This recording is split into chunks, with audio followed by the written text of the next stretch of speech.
Hi, it's Hannah with WTI. I just transformed our bathroom from blah to whoa.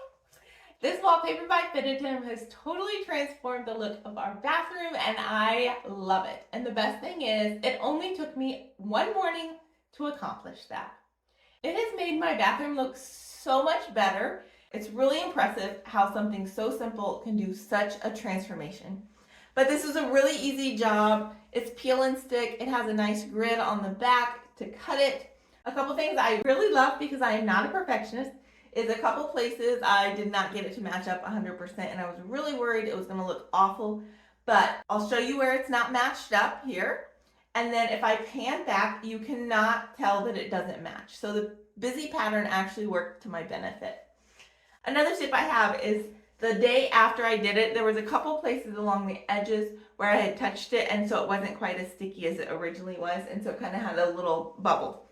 You can take a hot blow dryer, blow and dry it, and it will kind of even it out. It makes it stickier, and you can just smooth that out. And now my seams are perfect. You cannot even tell where they are. It's so nice.